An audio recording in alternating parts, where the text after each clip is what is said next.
Hello, and welcome to our webinar today on coping with COVID. I'm Dr. Wendy Smeltzer, National Medical Director for Wello, our national telemedicine platform, and for Enlive, our medical clinic in Calgary. So as many of you may be aware, there was an Angus Reid survey results released yesterday, which showed that approximately 50% of Canadians surveyed feel that their mental health has worsened since the onset of this pandemic, and 10% feel that it's worsened a lot. So we've spoken earlier in our series about some of the mental health issues that arose in the earlier stages of these lockdown days, but different issues are now arising as time goes on. Job losses, uncertainty, fear of illness, these are new realities. And people have now had many weeks of staying at home.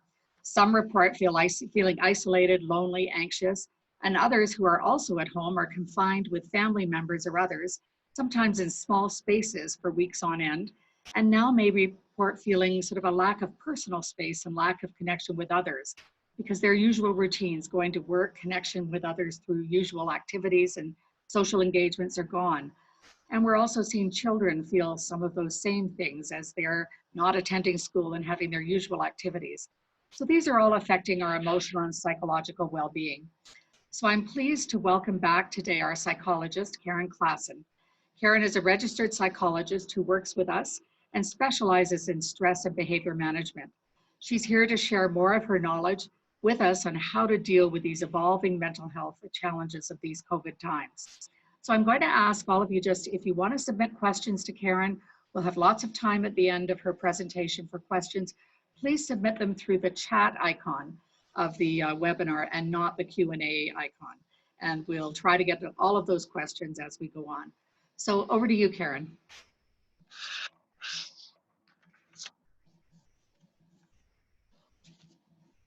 Just a second here. Oh, there you go. Hopefully you can hear me. Hi, everyone. Welcome back. I'm trying to make things as interesting as possible for you because this is now, I think, the third one of these that we've done. We're going to do some more as we continue. So I wanted to, one second. There you go. I wanted to share with you some of the things that I've been hearing from clients because I'm seeing clients every day, all day, and that demonstrate kind of a transition in how people are thinking. Generally speaking, when you see people in a mental health scenario, it's not just that one person who's feeling that way. Generally speaking, you can kind of find themes that people are going through, and most people go through the same thing at the same time. So when I talked to you a couple of weeks ago, it was all about the anxiety of being at home and the transition and how we could make it comfortable being at home with so many people and so on. And now we've kind of settled into that, and kind of a new layer of things are happening, and people are reporting some different things. So I wanted to talk about those things because maybe you're experiencing some of those things as well as we transition to kind of the next stage. But the very first thing I wanted to start with, and something that we haven't done a lot of in the past, but I think we should do more of, and that is that we're going to start with a simple mindfulness exercise, because it's the one question I get more than anything, even though I talk about it all the time, about what mindfulness is and how mindfulness is a solution to the gremlins, to all the chattering voices in our brain, to getting out of our head and being in the moment. That is simple mindfulness. And there's lots of tips and tricks and stuff, but I don't think we've actually gone through lots of exercises, and I want to try to make this a little more interesting for you. So I thought we could try an exercise, and I really want you to be willing to go with me on this and really do the exercise with me. So what I want you to do is I want you to think of a piece of music. I want you to think of a specific song that was specifically around the time when you were maybe in high school, going to school dances. This is a time when you were having crushes on people. Maybe you had your first kiss. I want you to think right back to the house that you were living in at the time, maybe the person that you had a crush on, the school you were at. I want to think about what you looked like at the time. And I really want you to reach back into your memory, and I want you to think about what that image looks like to you. I want you to think about what you're seeing. Can you see where your house is or where your school is? Can you see the person who was the object of your crush, or your first boyfriend or girlfriend or partner? Can you actually think about what you're wearing? Can you think about what you're smelling? Can you smell anything? Were you wearing Love's Baby Soft or that lip gloss? That was really big when I was in high school, that kind of candy lip gloss, and Love's Baby Soft. Everyone wore that, and everyone was wearing those satiny baseball jackets with the sleeves shoved up because it was kind of the 80s. So everybody was wearing that. So what are you wearing? What are you smelling? Can you smell your shampoo? I remember we had Yucca-Do. That was, ooh, yes, it's true, Yucca-Do, hair smelling. If I really think about it, I can put myself right into that time and I can smell that smell. And that's what I want you to do. Go with me. I want you to think in your own memory about where you were at, and I want you to go through all 5 of your sensory perceptions. So what was your favorite food? I used to hang out at Peter's Drive-In, so I used to have those Peter's hamburgers all the time. Where were you? Where did you go? Where did you hang out? Were you sort of a fries and gravy person? Did you eat pizza? Were you a Slurpee person? I want you to really put yourself back into that time when you were 16, 17, 18, 19. And now I want you to think about the piece of music that was playing. I want you to really think about the piece of music now, because I want you to pick a specific piece of music. And I want you to start to think about it in your brain. And I want you to just imagine yourself in that location, wearing those clothes, smelling like that, looking at the person that you're looking across from. And I want you to really feel that, really think about that piece of music.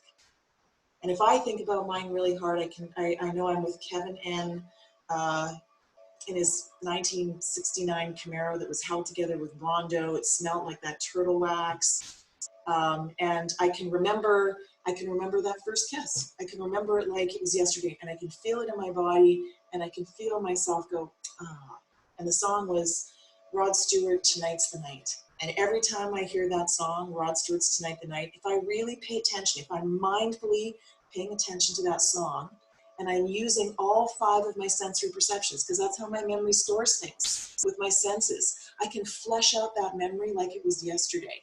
And I hope that you have, through this experience, been able to do that as well. That's what music can do for us. Music is a great way to make ourselves mindful, to pull ourselves out of our head and pull ourselves into the moment. Music has this crazy, crazy way of doing that. In the 1960s, the Beatles had a sound designer named Godfrey Hounsfield. And he was their first sound designer when the Beatles were singing, yes, it's a positive memory that you're supposed to recall. Yes, absolutely. Choose a positive memory. Yes. And then feel how good that feels on your body to see if you can try to remember that feeling. So so when we're talking about music, Godfrey Hounsfield was the first designer for the Beatles. EMI hired him. He was the guy who was responsible for creating all the happy Beatles music, Love Me Do, I Want to Hold Your Hand, that kind of thing. Beatles was the original all-boy band. EMI Music at that point had no money. They hired Godfrey Hounsfield, and Godfrey Hounsfield created this sound for the Beatles. And when he retired, he'd made everybody multi-millionaires. And when he retired, the Beatles said to him, listen, we want to do something for you to recognize your contribution to this. Like, you've really changed the way, people understand music. And Godfrey Hounsfield said, well, when I had this idea for how, brain waves and sound waves and how you can photograph, images in the brain, based on waves and so on. And I wonder if you could fund my lab. And so EMI did fund his lab, and Godfrey Hounsfield invented the CAT scan and won a Nobel Prize for medicine for it in 1979. EMI actually developed that. So such is the relationship between music and mood. And the brain. Fast forward, Daniel Levitin is a Canadian. He was a big record producer in LA, won lots of Grammys. He was on he won Record Producer of the Year. He produced records for people like Santana, Grateful Dead, Stevie Wonder, Steely Dan. Gets to be in his 40s. He's won tons of Grammys. He's like this massive record producer, sound designer guy. And he goes, there's something about music and the brain. And he quits the record industry when he's in his 40s, and he goes back to school and he becomes a psychologist, and he now runs the McGill Lab for Music and Neuroscience in Montreal. So he's the one who wrote the book called Your Brain on Music. So music is a really fast, immediate way to bring yourself into your head and into the moment. If I'm listening to music and singing that song, then I am not in my head thinking, what's going to happen with work, what's going to happen over there, what's going to happen when I can't go back to work, am I going to lose my job, I can't believe my husband did that. if when you recognize you're going into your head, you can use music, an external thing, to bring yourself out of your head and into the moment. So I just wanted to give you that mindfulness exercise, because you can always deliberately go to music. People do it automatically all the time, but you can actually use it deliberately. The other thing is, I want you to know how very strange it is to be talking to a screen and having no feedback. So I hope that you guys enjoyed that, that description about music and mindfulness, and something that you can always use. Some of the other issues that are popping up as we're transitioning kind of into a new time is that people are reporting to me that they're dreaming a ton, and that their dreams are really vivid and they can remember them, or and they're even aware that they're dreaming in a way that they weren't before, and sometimes they even wake up in full-blown fight or flight. So we're going to talk a little bit about dreams and the dream phenomenon and why that happens and so on. And so we're going to talk about that today. That's one of the topics. The second topic we're going to talk about is that people are noticing that other people are getting cranky. So in the first few weeks of COVID, people were, it was kind of about we, not me, and everybody was being really kind and hunkering down. And it was, people were a little less crabby than, in my experience, people are reporting now. And so people are kind of asking me, well, why is that? Why are people so grouchy now? What is going on? And what can I do about this? And what can I do about some of the behaviors that I'm seeing in both my family, but also in colleagues and so on, when I'm getting this sort of aggressive feedback or this aggressive response, and then even noticing myself that I'm having some pretty wild mood swings, sometimes super sad, sometimes relief and gladness, and sometimes impulsive feelings, and so really just kind of like, why am I doing that now? Why am I sort of cycling through all these kind of moods and emotions, and what can I do about that? So those are the topics that I want to talk about today, and then you guys have sent in some questions, so I want to answer some of those questions and go from there. So first of all, dreams. If you're like a lot of people, you will have been dreaming a lot. Why? Why are we dreaming? Why are we remembering them? Why are they so vivid? Generally speaking, and there's a lot of disagreement on dreaming. And so there is no consensus in the scientific community on exactly what dreams do and why and so on, but for the most part, a pretty standard school of thought is that we dream twice in a night during REM sleep. So we hit REM generally twice in a night, the third hour of 2 chunks of the night. So the third hour is generally when we hit REM sleep. REM sleep is when we process. That first third hour is when we actually process meaningful things. So that's when, so all day long, our brains take in everything we see, touch, taste, feel, smell, all our 5 senses. All of those things are constantly bringing in data to our brain, and it stores in our memory, stores. And then when we sleep, our brain goes, okay, we got all these piles of stuff. Where are we going to put all this stuff? How can we relate this to what we already know? And how can we file this into some way so that we can create meaning around all of the things that happened during that day? And when we come up with things that we don't know, things that are odd, things that have never happened before, we're charting new territory here. These aren't things that our brain really can say, oh yes, I've seen that before, here, let's put that over here. Brain can't really do that. And so it's kind of like it's running through, it's cycling through everything, kind of going, is it this? Is it this? Is it this? And sometimes and we're remembering these little flashbulb images of all of these things that our brains are running through. So sometimes we get these really strange concoctions of images that are sort of floating through. But if you stand back, if you're lucky enough to remember or wake up in the night and write it down, they actually generally stick to a theme of some type. And so even irrespective of the individual images, they'll tend to be a theme of some type. And so that's really what your brain is trying to do. It's trying to go through all this stuff, and we have so much stuff. Sometimes we don't even know that we're dreaming because, we've had a pretty mundane day, not a lot of stuff has happened, but when lots of stuff is going on in our lives that we don't really have sort of a file cabinet that our brain can automatically put things to, your brain is going to kind of go, okay, I got to really process this stuff. And so a lot of that stuff seems really like it's on the surface. It's kind of the same process that happens. You might have heard of this phenomenon when, say, you're in a car accident or something and your light flashes before your eyes. It's kind of a similar phenomenon. Your brain is kind of going, uh-oh, we're in big trouble here.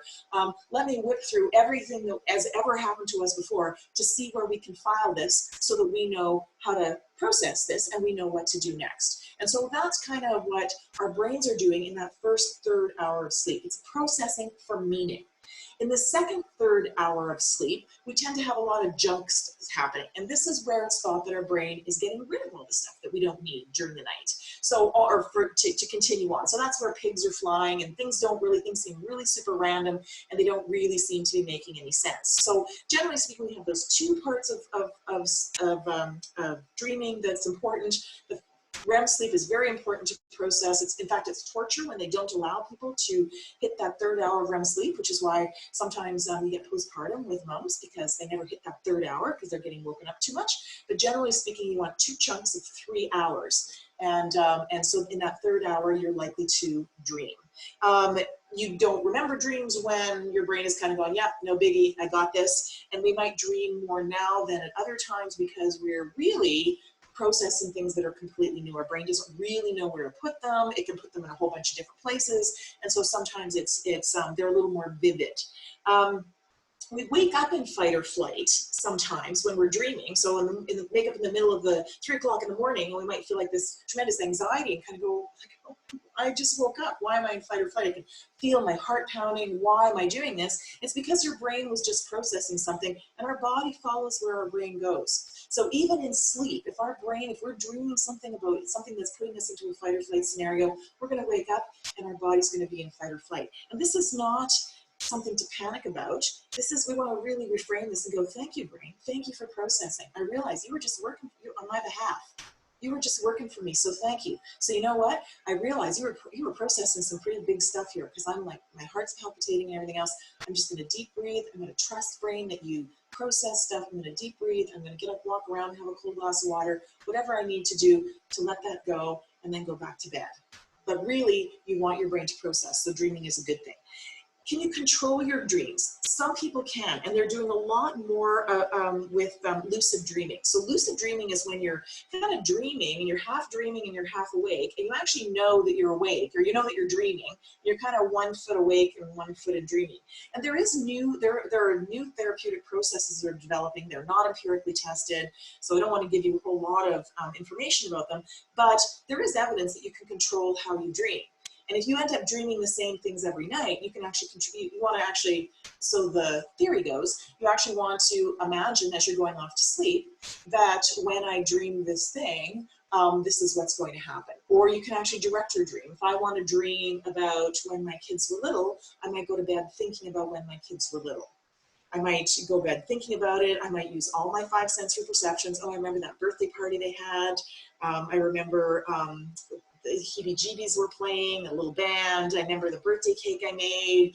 I can actually go right into my living room, that in the house I was dealing with at the time, all happy, positive memories. I'm feeling good. I drift off to sleep, and it may be that I end up dreaming however I'm processing in that context, and that's called lucid dreaming. And apparently there are people who train you to do this, that you can actually do this. If you are aware that you're dreaming and you're in your dream, one process also is because you know that you're dreaming, is to walk into the dream instead of retreating. So even if it's a fearful thing, as long as you're aware of it, that it's a dream, but actually moving into the dream, leaning into the dream, it's a pit of snakes. I'm scared of snakes. Instead of retreating, which reinforces the imagery as anxiety producing, if I know it's a dream, then I can actually go, okay, what happens if I just walk into this pit of snakes? And they dissipate, they disappear. So anyway, there is a whole process called lucid dreaming. You can look it up. There's some sites, that are devoted to it, and it's pretty interesting. But definitely dreaming gives you it is like a wormhole into your psyche about some issues. Your dreams are data, or they're not, depending on which school of thought you believe. However, if you start to write down the images in your dreams, you'll find that most people have similar images. I'm running naked down a street. There's something shame. Shame is a huge dream thing. I'm exposed. It's an exam and I didn't do the homework. something where shame. So usually things, even though the images might change, the themes end up being the same. And because, people have been recording dreams over time, they're actually, data banks of dream images, and they're pretty accurate in the sense that a lot of people dream those images. What they mean is open to interpretation. But I put in a couple of websites in there in these resources that are at the end of this program. One is the worldofluciddreaming.com. It will give you a little bit of how to do some lucid dreaming. And the other one is psychologistworld.com. It's a dream dictionary. It has a whole bunch of themes, and you can look at those and see. You really, if you want to, what should you do if you're doing lots of dreaming?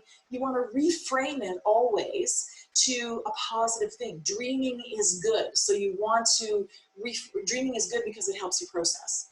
And so you want to sort of reframe it that instead of being a scary experience, it's like, thank you, brain, you're working me through this. I hope we passed some sort of barrier. I hope you figured something out. You want to really reframe it instead of going, oh my goodness, what's the matter with me?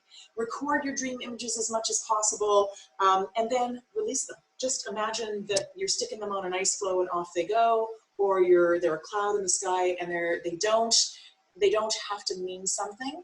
It's just your brain whipping through a bunch of things that it's trying to process. So don't be afraid of dreams, and try to record them because it is really cool information about yourself. The next thing I wanted to move on to is why people are mean, especially for frontline workers. Getting a lot of reports that people have sort of moved away from the, from the happy, supportive of everybody thing, and they're starting to get kind of snappy and snarky and a little sarcastic, and things are starting to wear thin. And there's a few things that are happening here. First of all, coping and resiliency skills are running out. So we all have a level of coping and resiliency skills, and then at some point they just run out, and we're just thin. Like we just are run out. And so, sometimes it's just a matter of they're going to regroup, you're going to regroup. It doesn't necessarily mean anything other than their coping and resiliency skills are running out.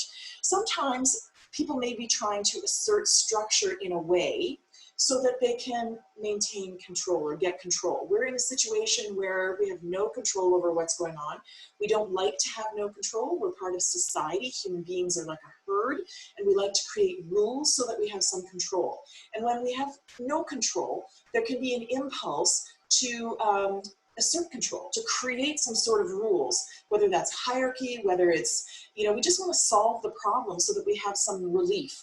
And sometimes that can come across as being aggressive. Sometimes it can be positive, but sometimes it can come across as being aggressive. So it's part of an impulse that human beings have to create some sort of rules so that things can go back to some sort of normal. And so sometimes people can be a little bit aggressive or assertive in that.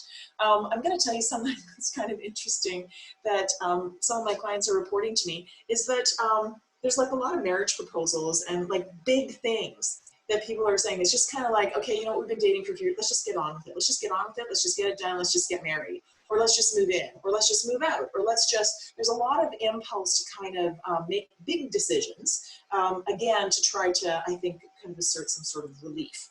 And so it's kind of like somebody described it to me as kind of like musical chairs. She was dating a few people, and it's like all of a sudden everybody wanted to kind of seal the deal. Just maybe it's the isolation of COVID, or maybe it's just that it's just like, I just want some sort of structure. I just want something that I know is going to be true, and therefore I'm going to force some sort of structure. People will also present at a level that's commensurate to their distress. So remember when we talked in previous things, we talked about our fight or flight response goes up, and or our vulnerabilities go up, and our fight or flight response rises at a level that's commensurate to our vulnerabilities. So the more vulnerable we are, the more our fight or flight is engaged. Because it's like barbed wire hanging out on the outside of us, trying to protect us. So if our fight or flight is up here, that means our vulnerability is up here, means our fight or flight is up here. So sometimes when people present as really snarky, when they present as really aggressive, when they appear as cranky, it is because they are actually really, really vulnerable. Those kinds of things, anger, frustration, irritation, those are responses. Those are not the vulnerabilities. If anybody watched that movie, Inside Out, that Disney movie with the little characters, it's kind of true. Inside, we have things like fear, shame, self-esteem, all of those things are vulnerabilities. And things like anger, frustration, irritation, those are the things that come out to protect vulnerability. So when somebody's presenting as angry or cranky or snarky, it's almost like it's our cue almost to kind of go, okay, what's going on here? Because it's generally not about the thing that they're presenting. It's always about something, about a vulnerability of theirs that's being exposed. So sometimes when people are expressing that, it's really a cry for help. So sometimes the meaner people are, the more angry they are, it's really because they're most vulnerable. And if there are people that are in our lives, it's kind of like, okay, you know, we're going to be fine. It might be validating, it might be calming them down, and so on. If we react with equal fear, frustration, anger, then we're both just responding like cavemen. We lose access to that prefrontal cortex and we're not really communicating. So when people are expressing sort of meanness on the outside, it's you know, it could be that they're highly vulnerable for other reasons. The other thing that's happening is right now we're really transitioning between everybody stay home, don't go, everybody stay in the house, social distancing, and then also thinking about re-emerging. We've got most provinces now coming out with plans for re-emerging. Whatever company you are, they're probably saying, oh, mid to late June, we're going to start to come up with a plan. So now we have these two things going on at the same time, and these two things are quite discrepant. There's two quite different things. So you're going to have people in this camp and this camp, and the herd is basically dividing. And so you've got lots of people who are kind of all on board here, and their agency is behind reemergence, and then you've got a bunch of people who are still social isolating and kind of saying, no, this is the right way. And in order to kind of bring the other people in, it kind of increases the level of aggression. That's sort of a sociological phenomenon that happens quite regularly. And so just to sort of to explain kind of what is going on there.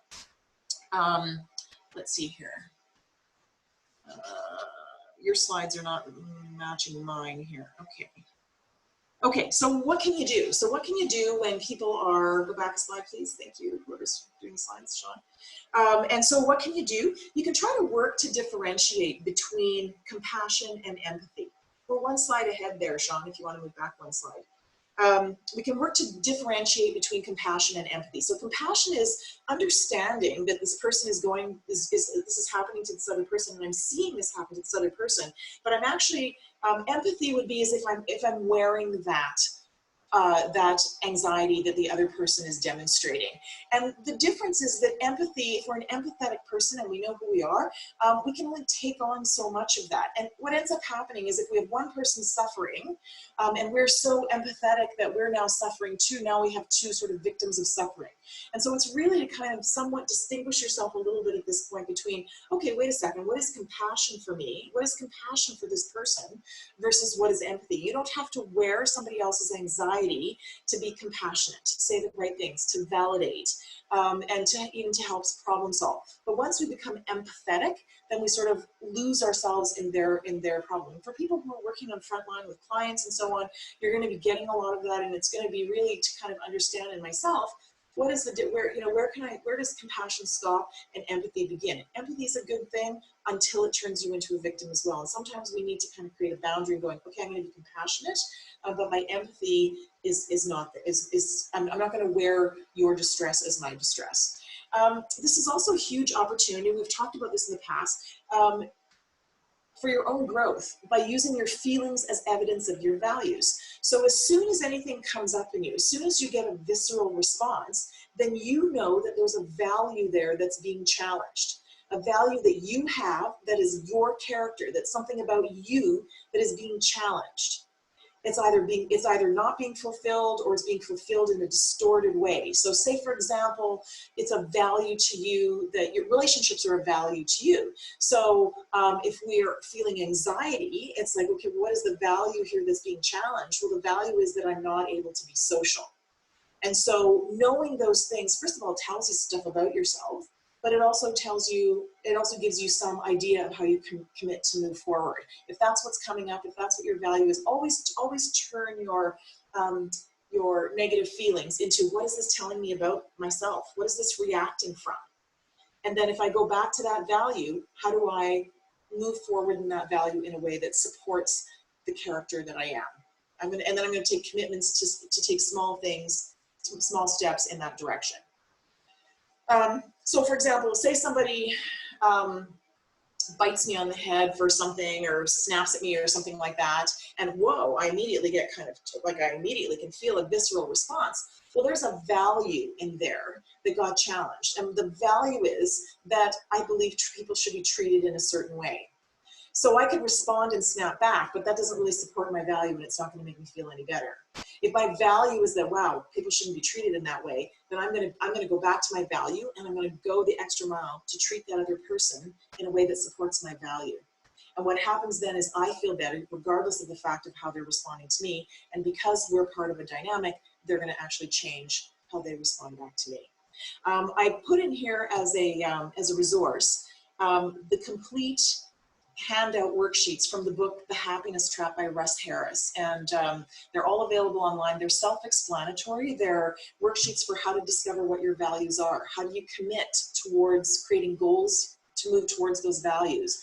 They're all worksheets that are the goal of which is to remind you of who you are, remind you of your good things, and have you accept the things that you can't change and move towards things that you can. So it's actually a really good bunch of resources. They're self-explanatory, and that book, The Happiness Trap, is actually a really good, solid one for people to read if you want kind of the neuroscience of happiness and how to move in that direction.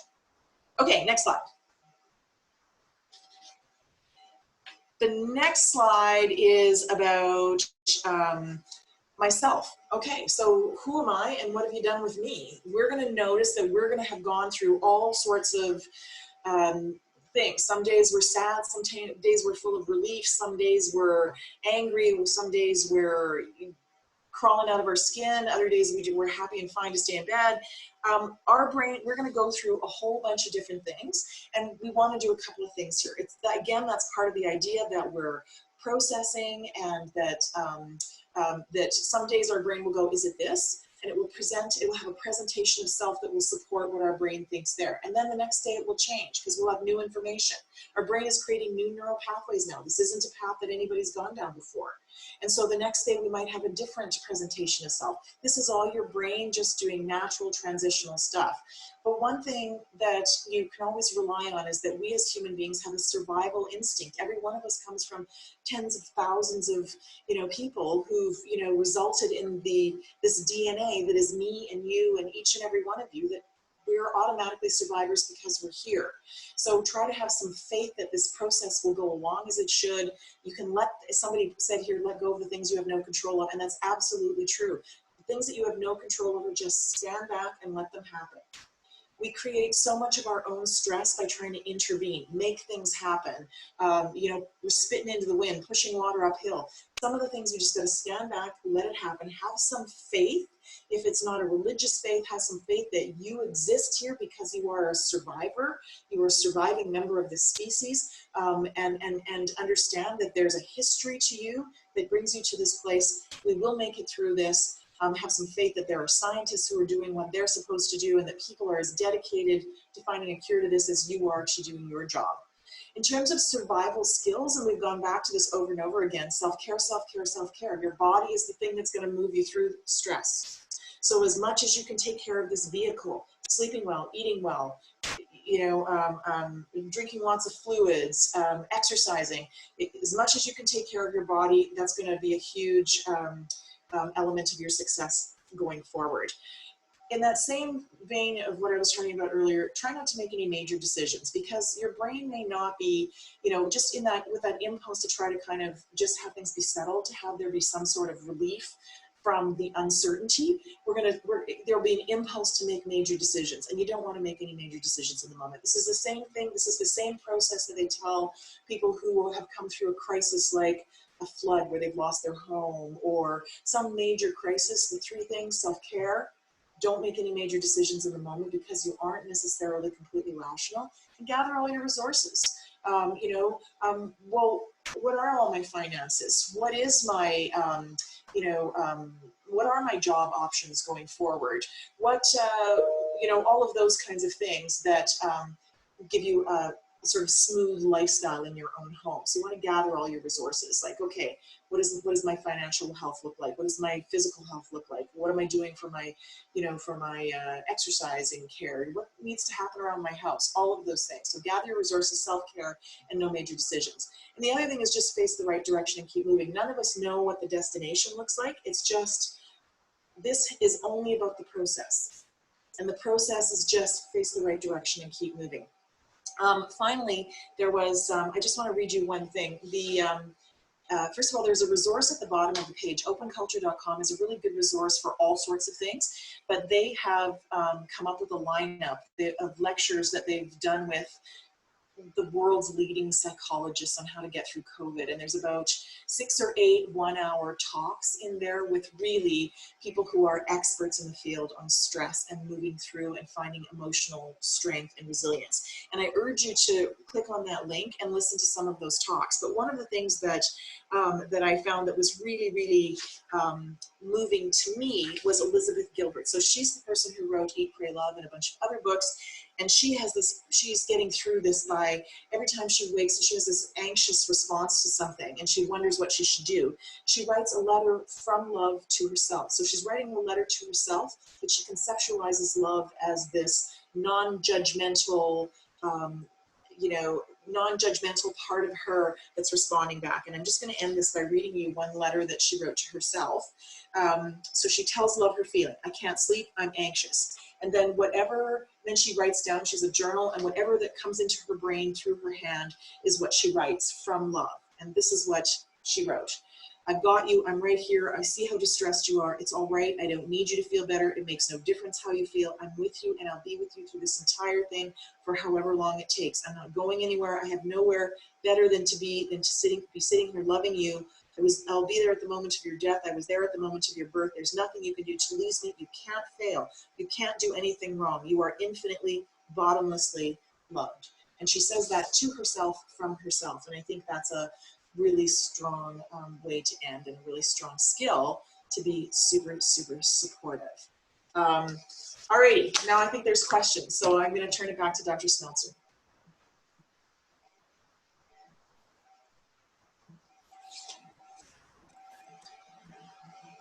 Great. Well, thanks, Karin. As always, just some amazing insights and tips into how we can deal with all of this. We have a number of questions, some that were submitted ahead of time. Feel free, keep putting those up on your chat. We'll get through as many as we can here today. So Karin, a couple of things regarding, well, one I'm going to ask that we haven't addressed today, a question that came in. What can my kids do to calm themselves down? So, okay, so the first thing is to realize that your kids are going to model your behavior. So if your behavior is irrational, emotional, out of control, then it doesn't matter what you say. The single most important thing they're going to do is model your behavior. And that isn't to say that you pretend that you're not anxious. You can say, you know what, I'm feeling some anxiety and this is what I'm going to do. I'm going to take the dog for a walk. This is how I'm going to manage that. So you want to let them in on your process. You don't want to keep things from them because kids understand uncertainty and they sort of catch that in the air. And so that's more distressing than knowing what's actually happening. And so telling them the truth, but always with the reassurance, we're going to be fine. Everything's going to be okay. We're going to get through this. Woohoo, we're all in this together. We're a family. We're sticking together. All of the sort of rah-rah stuff you can. But I've also got a few things here that I want to show you because kids are really behavioral. So they're not that cognitive. So remember, your brain doesn't really sort of completely formulate till you're 25. And so kids are really behavioral. And so there's some tricks that I use from my office that I wanted to show you. So one of them, so really anything that is behavioral, anything from the outside in. So a couple of things. I have Play-Doh in the office. And so when people are starting to feel anxiety, you know what we do? We play with the Play-Doh. We're gonna focus, we're gonna do something. Because the minute we do something, we distract our brain from the emotional thing. Our brain will always abandon emotional things and attend to things physically that we give it to do. So I'm going to do this, and I'm going to say, okay, first thing we're going to do, person can be sobbing, can be crying, can be doing whatever. First thing we're going to do is, you know what? I want you to come up with a model of, make an animal. I can't get the lid off this right now, so it's really frustrating, but I'm trying to calm my emotions. Anyway, so we might sit down and be like, okay, we're going to channel through this. So if we're going to have a conversation, if we're going to be emotional, if we're going to do, first thing we're going to do, we're going to make 3 barn animals. We're going to make our favorite barn animal. We can talk while we're doing this. The deflection of doing something physical moves our emotional response over it and channels it into some behavior, something that we're doing. Another one that I really like using is monkeys. These monkey things. Pick up sticks, anything where now I have to focus my brain on doing this thing. So now I'm forcing my body to be relaxed by doing something like this. Any of those kinds of things, sometimes even just having a physical response. We've talked in the past about being mindful. A trick to be mindful is using one of your 5 senses to yank yourself out of your head and bring yourself into your body. So my kids had, any kids who come to see me in session, I give them a self-soothe kit. This is one of those spiky rings. You can get these from like companies like Sage, and they're about $25. You can order them for like $2 off Amazon. And they're spiky, and you just grind them up and down your fingers. And so what I'm actually doing now is I'm overwhelming the sensory perception. It's not that it doesn't, some people hate the feeling. It doesn't hurt, but it also doesn't feel great, right? I'm grinding it into my fingers, and what it's doing is it's creating a physical sensation. My brain is going, hey, what's going on over there? And it's going to attend to this. But while I'm doing this, we can have a more reasonable conversation. Another thing, cold. Anything cold, when you can calm yourself down. We have something called a mammalian response that all mammals have, and it's actually a response that happens right here in these glands on the inside of your eyes. When these glands get wet, all of our whole sympathetic nervous system kicks in, and it goes, and it totally grinds down. Our body temperature decreases, our heart rate decreases. Sometimes people do this, they put it on their head or whatever, but you really want it to be on your eyes here. They think it's actually, all mammals have it. It's also called the diver's response because that's how they discovered it. They'd wire up Olympic divers, and they jump in the water and they try to see what part of their eyes, heart rate dropped, temperature dropped. And they think they call it mammalian response. They think it's a throwback from the days that we lived in the water and then on land, water, land. And our bodies had to develop an ability to go to have our body functions change from cold water to warm, cold to warm environment. And so having ice always is super helpful. I have these. These are mega sour balls. These are the sourest candy in the world. They are incredibly sour. I special order them, but if you go to a specialty candy store, they will have these. They sell them behind the counter because they don't want kids to buy them accidentally. They're so brutally sour that they actually are proven to work faster than Ativan. They completely overwhelm the sensory perception, kind of like if you were sucking on a lemon. You could be, your fight or flight could be up, it could be rising, you could be going, okay, I need to intervene here. You reach for something that's overwhelming to one of your sensory perceptions. If I sucked on a lemon, I'd be going, oh, oh, oh, oh, and now I've just distracted my body. It's totally paying attention to clearing out that taste in my mouth, salivating, maybe making me sneeze, anything it can do to release that physical sense. And I can't be in my brain worried about things when I've distracted my body to do something like that. So there's things like that you can do. Let's see here, what else do I have? Seashells. Imagery. Just like we use music, we can go, our long-term memory, our brain will store everything good that ever happened to us, all of our positive memories. If I take a hold of this shell, even with kids this works brilliantly. And you say, okay, you're going to tell a story, and you're going to tell a story of the happy time that you were on the beach. And I want you to go through all 5 of your senses, and you're going to tell the story of the happy time that you're on the beach. And they're going to go, okay, Salt Spring Island was that holiday that I had with Mom and Dad. We had that picnic on the beach. We had tuna sandwiches. And you go back into their little memories. I remember we found sand dollars and smelled like crabs because we were in a bay. And you can bring yourself completely, you can use external cues to bring back happy memories. And our brain stores all those happy memories. It uses our sensory perception as cues to store them. And so if you want to flush that out as much as possible, you can actually get endorphins from things that have happened in the past and feel how good they feel in your body. So any sort of external behavioral cues. It's hard to do that when you're anxious and you're in fight or flight. It's hard to do that without some behavioral thing, without something from the outside in, because we're trying to access our prefrontal cortex. And we know that when we go to fight or flight, that part of the brain completely increases in blood flow. This part of the brain, we kind of lose access to our prefrontal cortex. Other things you can do with kids is you can play games like whispering. If we're only allowed to whisper when we get angry, our whole body has to slow down. It's amazing. You should really try it. In our family, we had a rules of engagement where that if we're going to argue, we can argue as much as we want, but we have to do it in a whisper. If I'm forcing my body to calm down to whisper, my whole mood must join me. My brain must join me. Another trick with kids is turtle talking. As our voices go up, we have to turtle talk. Again, I'm forcing my body to slow down, and so my brain will join me, and within a few seconds, we're going to be calm. It's a miracle. You should try it. Excellent, Karin. Sounds like they're things that can you use with adults, not just kids as well. Oh, yeah. So some great tips there. I really like the lemon Ativan one. I think that's a great tip there. So a couple of other questions I want to go through. Some more on sleep and dreams. Do you have any tips on bedtime routine to help promote a good night's sleep during this stress? Well, I think there's going to be a webinar next week from somebody who is an expert in sleep. But overall, sleep hygiene is you go to bed at the same time and you put your feet on the floor in the morning at the same time. The more that you fool around with your schedule, the more difficult it is for your circadian rhythm, for your natural sleep system to create some sort of routine. So you want to go to bed at the same time. Try to get some fresh air before you go to sleep, but not hard exercise, but just like some fresh air, cool air. Your room should be cool. It should be fresh air flowing through your room.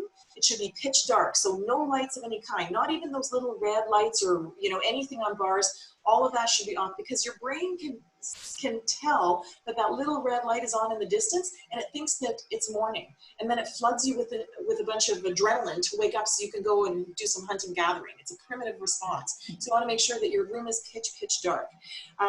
Let's see here, what other things that you can do. Some things that I think work super well. I have one of these Google Homes in my bedroom.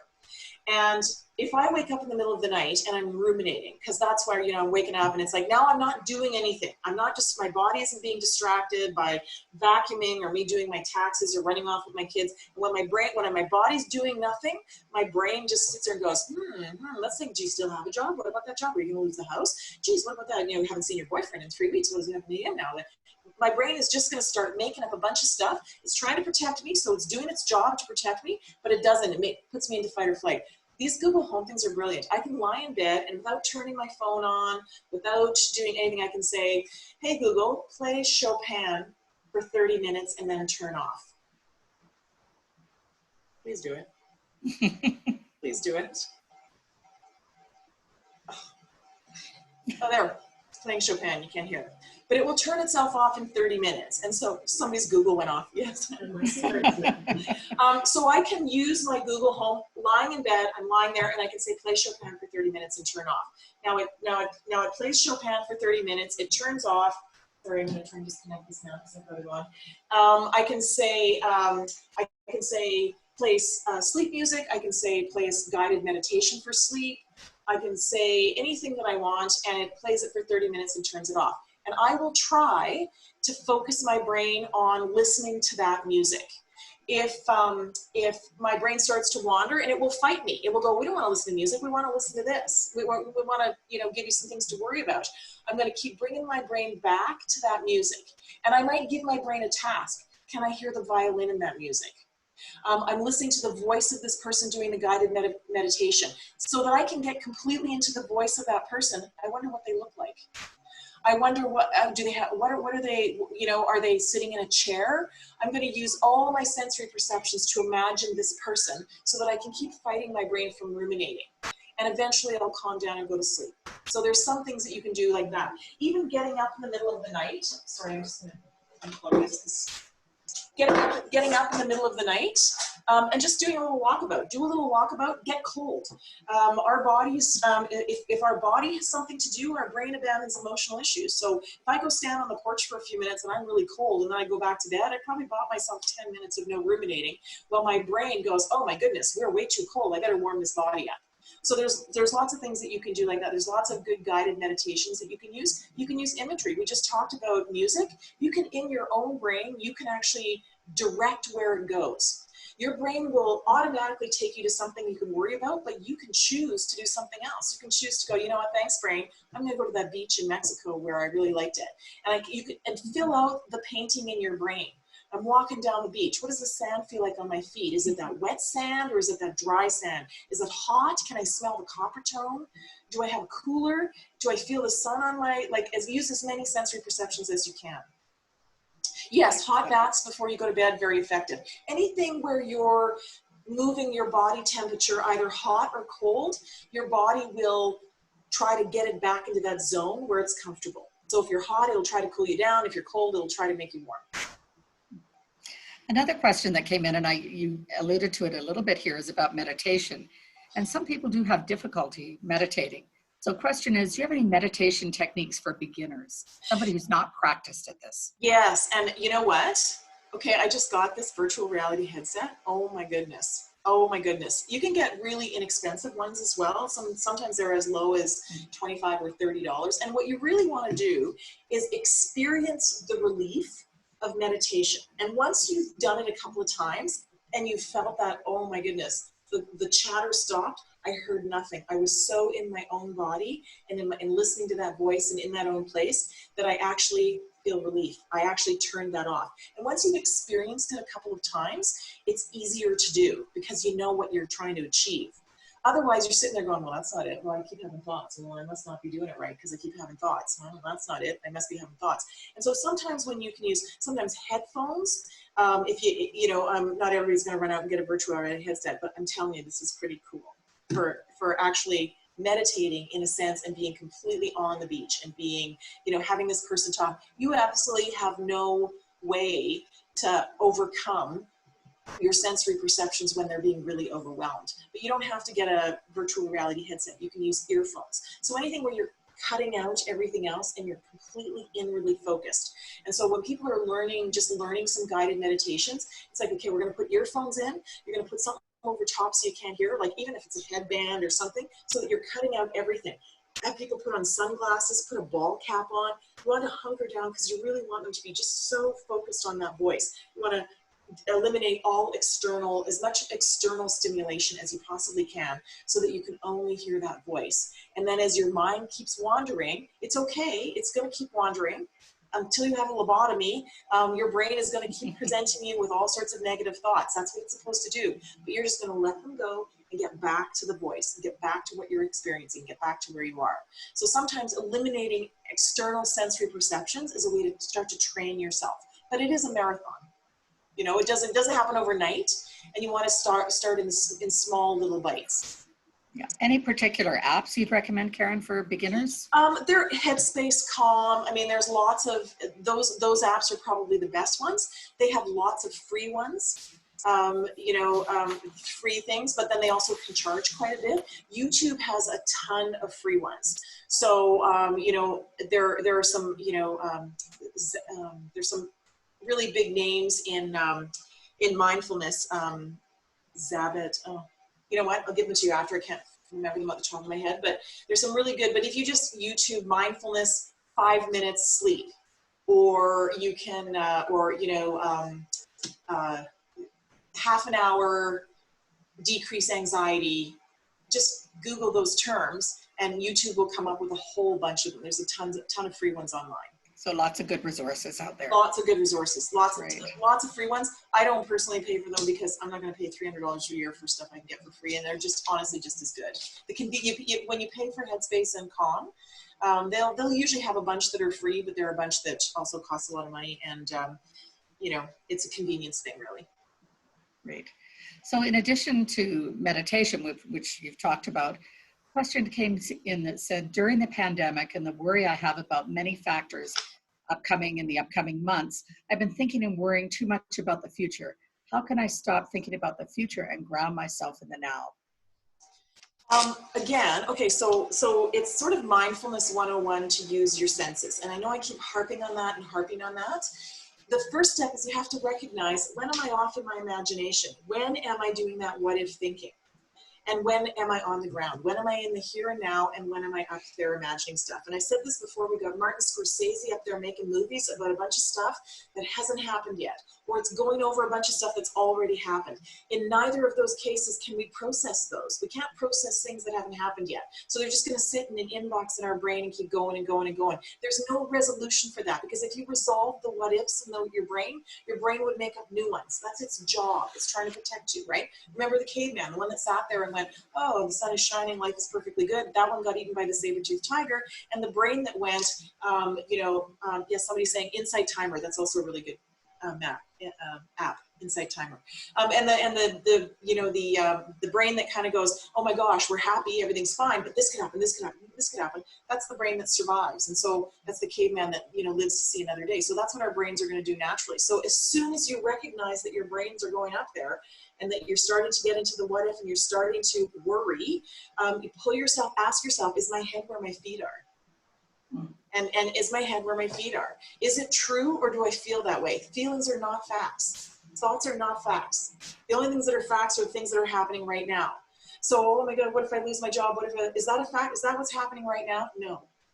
No, none of that stuff is happening right now. So we want to get right back here and right into the moment. And so when you say, well, what are some things that I can do? You can use your sensory perceptions. If I'm holding on to ice, then I am right here in the right here and now. If I'm smelling some mint oil, I'm using my senses to get out of my head and get into the moment. Now, I've only bought myself a couple of minutes. I'm recognizing, okay, gosh, my thoughts are running away with me. I got to get out of my head. What am I going to do? Okay, I'm going to stuck on a lemon for a minute. That buys me about 2 minutes. And then I'm right here in the moment while I'm going, blah, blah, blah, this is too strong. My head's going to go right back up there. So what you want to do as the sort of 2-punch, because it's kind of a 1-2 punch, is you want to start to do something. Give your brain something to do. Brains at rest will start to think. And so if you don't want to think, if that's causing you distress, if you're doing that, then you want to give your body something to do. Go vacuum, go do your taxes, go clear out the cupboards, give your body physically something to do. I have a client who sobs all the way through sessions. She sobs so badly, I can't understand her. And I apologize if I've given you this example before. We do the whole session in tree pose. So now we're standing like this, and she can almost within a minute start talking to me, and she stops sobbing because her body is not going to let her fall to the ground so she can keep sobbing.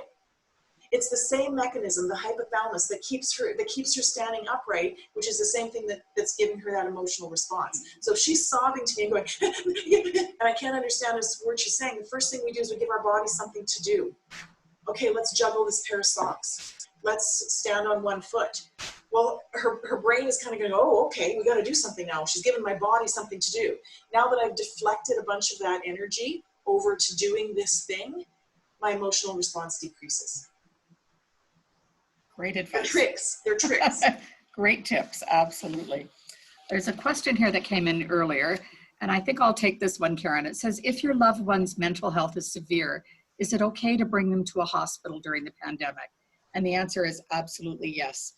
I think the one thing that we're seeing is that diseases carry on. People who have heart attacks will have their heart attacks. Strokes are happening. Other illnesses continue on. Just because COVID is here doesn't mean those other diseases stop. So absolutely, emergency rooms are still there for those emergencies, and we never want people to not get the care they need because they feel they're not open for them. They are, and I will assure you every hospital emergency room is taking exceptional care to protect not just the staff that are there, but also the patients that come in. So yes, if you have a significant concern, do access emergency and resources as needed. So that has been excellent, Karin. As always, you've just really brought some very practical, useful tips forward for us. So I'm hoping everybody got some excellent takeaways today in how to cope with the mental effects of this pandemic. So I just want to, again, as a physician, I just have to get this word in there. I know it's difficult to stay at home. I know it's difficult to continue with social distancing, especially now as we're seeing the weather get better across Canada, but you need to really understand that those actions and your actions do make a difference. So it's really important to follow our public health advisory for each province, even more important now that we're looking to ease some of the restrictions, or there's talk of some of these restrictions easing. These will likely be very gradual, they'll be slow, there'll be lots of monitoring to see the results of these actions. So we must all learn to remain patient and committed to following these advisories. This will make a difference in our ability to control the spread of this COVID virus. So please join us again next week. As Karin mentioned, we have a sleep expert with us next week discussing some very specific challenges with sleep and insomnia that may have arisen out of COVID. Maybe you've never had them before. Maybe you have had problems with sleep and now they're exacerbated. So we're really going to focus on our sleep wellness next time. And also remember, we want you to share your positive images and thoughts at #WellowCommunity. And thank you for being with us. We look forward to seeing you next week.